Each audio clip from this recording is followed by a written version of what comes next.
ประเทศสหรัฐอเมริกาดินแดนแห่งความทันสมัยและเทคโนโลยีอันล้ำยุคในทุกๆด้านแม้ว่าจะเป็นประเทศในกลุ่มโลกใหม่ก็ตามแต่สภาพทางธรณีวิทยาและภูมิประเทศต่างๆก็มีความเก่าแก่ไม่ต่างไปจากภูมิภาคอื่นๆของโลกดังเช่นยุโรปแอฟริกาหรือเอเชีย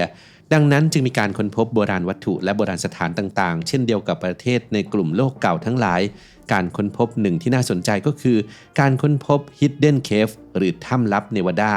ถ้ำนี้เกิดขึ้นได้อย่างไรบุคคลใดเป็นผู้ค้นพบและจะมีสิ่งใดซ่อนอยู่ในถ้ำแห่งนี้บ้างคลิปนี้จะพาทุกท่านเข้าไปค้นหาความลับนั้นกันครับงานวิจัยหลายฉบับชี้ให้เห็นว่าการบริโภคโอเมก้า 3 เพื่อเสริมสร้างการทำงานของสมองและความจำต้องใช้เวลาต่อเนื่อง 4-24 สัปดาห์หรือประมาณ 1-6 เดือนเพื่อให้ร่างกายมีระดับ DHA และ EPA ที่เพียงพอต่อการเห็นผลลัพธ์ที่ชัดเจนดังนั้นการเลือกผลิตภัณฑ์คุณภาพสูงเพื่อการดูแลระยะยาวอย่างโอเมก้า 3 คุณภาพสูงจากนอร์เวย์ Clarity Omega 3 Norway Ultra Astaxanthin จึงเป็นหัวใจสำคัญและเป็นผลิตภัณฑ์ที่ผมไว้ใจครับศึกษาข้อมูลเพิ่มเติมหรือสั่งซื้อได้ที่ clarity.asia/abdul-puzzle หรือคลิกลิงก์ใต้คลิปได้เลยครับ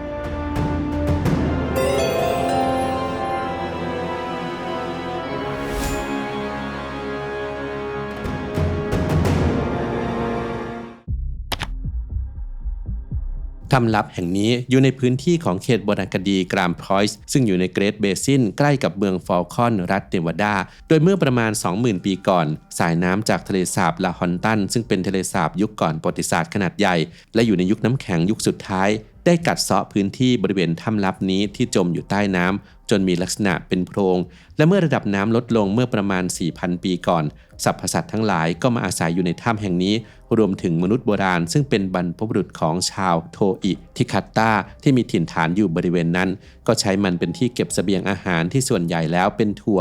แต่ต่อมาเกิดการทับถมและตกตะกอนภายในถ้ำมากขึ้นจนกระทั่งเศษซากเหล่านั้นหนาปิดปากถ้ำทำให้ไม่มีผู้ใดสามารถเข้าไปได้อีกซึ่งก็เปรียบเสมือนว่าธรรมชาติได้ปิดตายถ้ำแห่งนี้เอาไว้ชั่วคราวเพื่อรอให้มีผู้มาค้นพบกูหาลับแห่งนี้ในอนาคต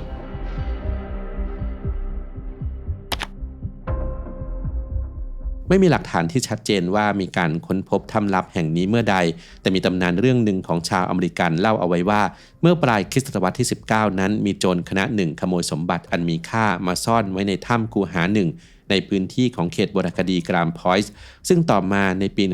1927 เด็กชาย 4 คนที่ได้ทราบเรื่องราวของตำนานอันเกี่ยวกับสมบัตินี้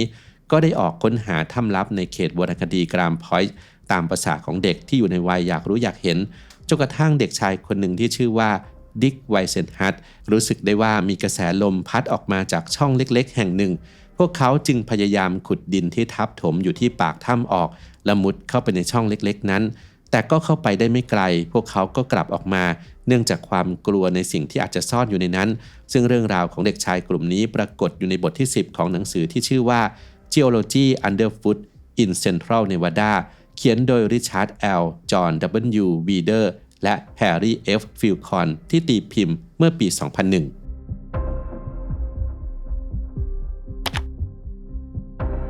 อีก 6 เดือนต่อมาหลังจากที่เด็กชาย 4 คนค้นพบถ้ำลับเนวาดาคนงานเหมืองที่ชื่อว่านายแมคไกรรี่ที่ออกไปค้นหามูลค้างคาวเพื่อนำมาทำเป็นปุ๋ยนั้นก็ได้พบกับถ้ำแห่งนี้เข้าโดยบังเอิญแต่เขาก็ไม่ได้มุดเข้าไปสำรวจภายในถ้ำแล้วตั้งแต่นั้นเป็นต้นมาเรื่องราวของถ้ำลับแห่งเนวาดาก็แพร่สะพัดไปทั่วทั้งท้องถิ่นนางมาร์กาเร็ตวีดและนายมาร์คเรมอนด์แฮริงตันซึ่งเป็นนักโบราณคดีด้วยกันทั้งคู่ก็ได้ไปสำรวจถ้ำลับเนวาดานี้โดยมีนักโบราณคดีอีกท่านหนึ่งที่ชื่อว่า H.M. Wheeler เข้ามาร่วมขุดค้นด้วยแม้ว่าบุคคลทั้ง3จะเป็นนักโบราณคดีที่มากประสบการณ์ก็ตามแต่พวกเขาก็ไม่สามารถเข้าไปในถ้ำลับนี้ได้ลึกมากนักเนื่องจากฝุ่นที่ฟุ้งตลบอยู่ภายในนั้นเป็นอุปสรรคที่สำคัญ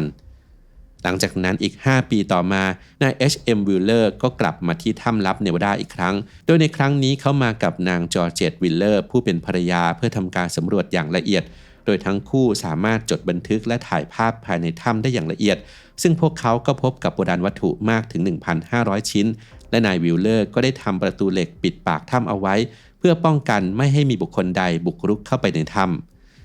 การขุดค้นถ้ำลับเนวาดาครั้งล่าสุดนั้นเกิดขึ้นในปี 1979 โดยเดวิดเฮิร์ชโทมัส ซึ่งเขาได้พบกับโบราณวัตถุอีกจำนวนมากและเพื่อให้การเดินทางในถ้ำเป็นไปอย่างง่ายดายโทมัสจึงได้สร้างทางเดินไม้ขึ้นเพื่ออำนวยความสะดวกให้กับผู้ที่เข้ามาเยี่ยมชมภายในถ้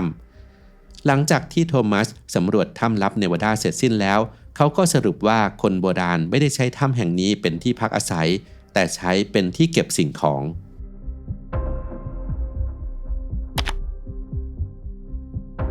หลังจากที่นักโบราณคดีหลายท่านได้ทำการขุดค้นถ้ำลับเนวาดาแล้วโบราณวัตถุทั้งหลายที่พวกเขาค้นพบนั้นก็มีอยู่หลายชนิดแต่สิ่งที่ดูจะโดดเด่นและเห็นชัดมากที่สุดนั้นก็คือหลุมศพ5หลุมที่เรียงกันอย่างเป็นระเบียบแสดงถึงความจงใจของผู้สร้างและทำให้เราได้รู้ว่ามนุษย์โบราณเหล่านั้นก็มีความคิดอันละเอียดเช่นเดียวกับมนุษย์ในยุคปัจจุบันนอกจากนั้นก็ยังพบเศษอาหารเช่นเศษถั่วพายนัทละอองเรนูของดอกกิษณะและเมล็ดกกเมื่อทั้งถั่วและกกไม่ได้เก็บเกี่ยวมาจากที่เดียวกันและช่วงเวลาเดียวกันจึงเป็นการสนับสนุนรายงานของเดวิดเฮิร์สโทมัสว่าถ้ำแห่งนี้ถูกใช้เป็นที่เก็บสิ่งของนอกจากการค้นพบหลุมศพและเศษอาหารแล้วก็ยังมีการค้นพบสิ่งประดิษฐ์จากกระดูกสัตว์อีกด้วยเช่นจี้สำหรับห้อยคอวัตถุที่เหลาปลายจนแหลมซึ่งสันนิษฐานได้ว่าใช้เป็นอาวุธจำนวน49อันลูกปัดที่ทำจากเปลือกหอยและเครื่องมือไม้จำนวน8ชิ้นที่พบใกล้กับเตาไฟนอกจากการค้นพบวัตถุต่างๆเหล่านั้นแล้วนักโบราณคดีก็ยังพบกับชั้นหินหลายชั้นที่บ่งบอกถึงสภาพอากาศเมื่อ 10,000 ปีที่ผ่านมารวมไปถึงหลักฐานที่แสดงถึงระดับน้ำของทะเลสาบลาฮอนตันว่าเคยมีระดับสูงสุดและต่ำสุดเพียงใดและผลกระทบจากการระเบิดของภูเขาไฟที่ทิ้งร่องรอยเอาไว้ภายในถ้ำส่วนบริเวณนอกถ้ำนั้นก็มีภาพเขียนสลักหินโบราณจำนวนมากซึ่งแม้ว่าจะไม่ได้อยู่ที่ถ้ำลับเนวาดาโดยตรงแต่ก็อยู่ในพื้นที่ของเขตโบราณคดีกรามพอยส์ซึ่งก็เป็นการเน้นย้ำว่าพื้นที่นี้เคยเป็นแหล่งชุมชนอันสำคัญในยุคโบราณและถ้าหากกล่าวถึงส้วมแล้วคนส่วนใหญ่ก็คงจะรู้สึกขยะแขยงเมื่อนึกไปถึงสิ่งขับถ่ายทั้งหลายแต่การค้นพบส้วมโบราณในถ้ำแห่งนี้กลับสร้างความตื่นเต้นให้กับนักวิทยาศาสตร์และนักโบราณคดีเป็นอย่างมากเนื่องจากว่ามันสามารถบ่งบอกได้ถึงสิ่งที่มนุษย์โบราณเหล่านั้นกินเข้าไป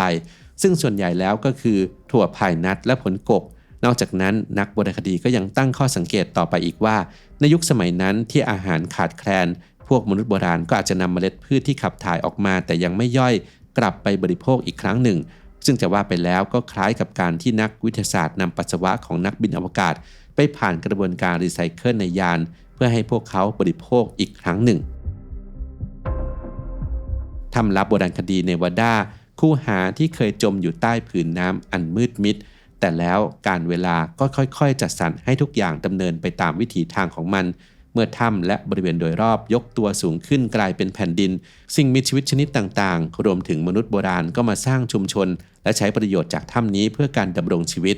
แต่การจัดแต่งของธรรมชาติก็ไม่ได้หยุดยั้งอยู่เพียงเท่านั้นเนื่องจากถ้ำลับอันเคยเขียวขจีและอุดมสมบูรณ์ก็กลับกลายไปเป็นทะเลทรายอันเบื้องว้างราวกับทุกชีวิตถูกกำจัดไปสิ้นในบทต่อไปแห่งความผันเปลี่ยนธรรมชาติผู้ยิ่งใหญ่จะมอบความเขียวขจีกลับคืนมาให้ถ้ำลับแห่งเนวาดาหรือไม่